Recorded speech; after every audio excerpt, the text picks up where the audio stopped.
ആസാമിലെ ദറാങ് ഡിസ്ട്രിക്റ്റിലെ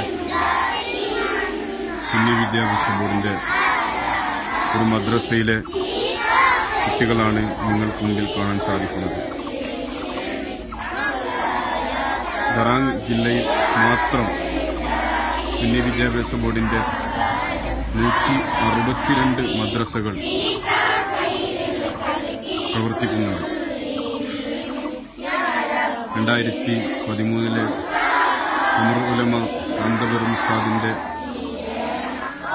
ആസാം യാത്രയുടെ ഫലമായി ഒരു വലിയ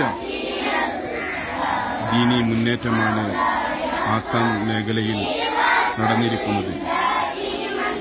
ആസാമിനെ സംബന്ധിച്ച് പറയുകയാണെങ്കിൽ എല്ലാവർക്കും അറിയുന്നത് പോലെ കഷ്ടപ്പാടും ദാരിദ്ര്യവും നിറഞ്ഞ ഒരു സ്റ്റേറ്റ്.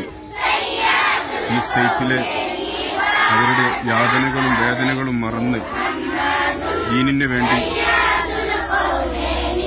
നബി സല്ലല്ലാഹു അലൈഹി വസല്ലം തങ്ങളുടെ സുന്നത്ത് പ്രചരിപ്പിക്കുന്നതിന് വേണ്ടിയിട്ട് ഇവിടുത്തെ MSYയുടെയും MOIയുടെയും എല്ലാം ഒരു സംഘം ആളുകൾ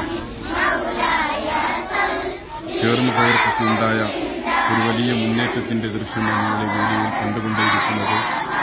ബിൽഡിങ്ങോ അതല്ലെങ്കിൽ അടിസ്ഥാന സൗകര്യങ്ങളോ ഒന്നും വേണ്ടത്ര രൂപത്തിൽ ഇല്ലെങ്കിലും കാണുന്ന ഈ ഓല ഷെഡിലാണ് 122ഓളം കുട്ടികൾ എല്ലാ ദിവസവും രാവിലെയും വൈകുന്നേരവുമായിട്ട് ഇവിടെ പഠനം നടത്തുന്നത്.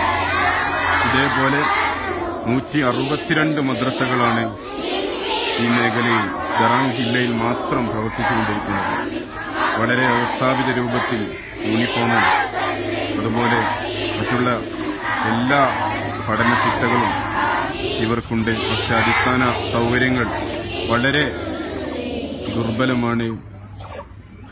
ഈ പാവപ്പെട്ട സമൂഹത്തിനെ കൈപ്പിടിച്ചുയർത്താൻ വേണ്ടിയിട്ട് നിങ്ങൾക്കാർക്കെങ്കിലും സാധിക്കുമെങ്കിൽ അള്ളാഹുവിന്റെ ദീനിനു വേണ്ടി ഒരു സംഘം ആളുകളെ ഇൻഷാ അല്ലാഹ് നമുക്ക് ഇവിടെ നിന്ന് ഉണ്ടാക്കിയെടുക്കണം. അതിനാവശ്യമായ അടിസ്ഥാന സൗകര്യങ്ങൾ കേരളക്കാരായ അല്ലെങ്കിൽ മറ്റു പ്രവിശ്യക്കാർക്ക് ചെയ്തു കൊടുക്കാൻ സാധിക്കുമെങ്കിൽ നിങ്ങളുടെ എല്ലാവരെയും ശ്രദ്ധ ഈ വീഡിയോയിലൂടെ നിങ്ങൾ ഈ പ്രദേശത്തേക്ക് ക്ഷണിക്കുകയാണ്. ഇവരുടെ ഒരു സ്വപ്നമാണ് ഒരു ചെറിയ ഒരു കയറി നിൽക്കാൻ പറ്റിയ ഒരു നല്ല ഒരു ചെറിയൊരു സ്ഥാപനം. അതിനുവേണ്ടി നിങ്ങളെല്ലാവരും കൈകോർക്കുമെന്ന പ്രതീക്ഷയോടുകൂടെ ആസാമിൽ നിന്നും മൗലാന സുഹൈറുദ്ദീൻ നൂറാനിയോടൊപ്പം മുഹമ്മദ് ഹനീഫ് അലി നൂറാനി. അസ്സലാമു അലൈക്കും.